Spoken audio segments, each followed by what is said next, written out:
దేవుని వాక్యమునకున్నటువంటి శక్తి ఎలాంటిది అన్నది ఈ యొక్క వీడియోలో మనం ఆలోచించేద్దాం ప్రియులరా. చివరి వరకు ఈ వీడియో వీక్షించి దైవాశీర్వాదములను పొందుకోవాల్సిందిగా ప్రేమతో విజ్ఞప్తి చేస్తున్నాను. ఈ ప్రపంచములు ఎలా నిర్మించబడ్డాయి? హెబ్రీయులకు రాసిన పత్రిక 11వ అధ్యాయము 3వ వచనములో, ప్రపంచములు దేవుని వాక్యము వలన నిర్మాణమైనవనియు అందును బట్టి దృశ్యమైనది కనబడే పదార్థముల చేత నిర్మించబడలేదనియు విశ్వాసము చేత గ్రహించుకొనుచున్నాము.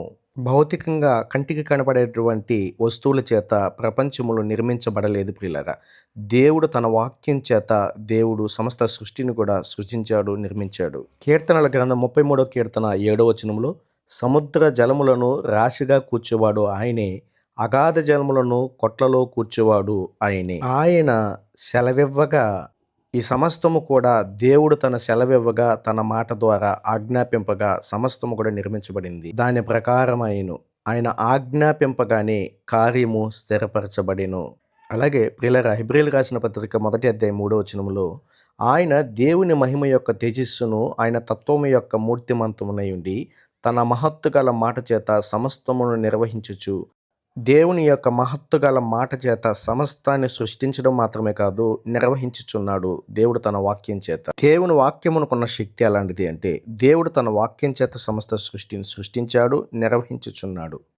అలాగే మూడవదిగా 2 పేతురు రాసిన పత్రిక 3వ అధ్యాయము 7వ వచనము, అయితే ఇప్పుడున్న ఆకాశమును భూమియు భక్తిహీనుల తీర్పును నాశనమును జరుగు దినము వరకు అగ్ని కొరకు నిల్వ చేయబడినదై అదే వాక్యము వలన భద్రము చేయబడి ఉన్నది. ప్రియులారా, దేవుడు తన వాక్యం చేతనే సమస్త సృష్టిని కూడా సృష్టించాడు, నడిపిస్తున్నాడు.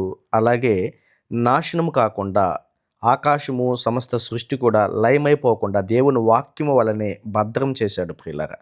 ఇది దేవుని వాక్యానికి ఉన్నటువంటి శక్తి. మరి ఇలాంటి అనేక రకమైనటువంటి ఆత్మీయ సందేశముల కొరకు ఆత్మీయ జీవితాన్ని పెంపొందించుకోవడం నిమిత్తమై ఖచ్చితంగా మన ఛానల్ని సబ్స్క్రైబ్ చేసుకుని సపోర్ట్ చేసి ఫాలో అవ్వాల్సిందిగా ప్రేమతో విజ్ఞప్తి చేస్తున్నాను.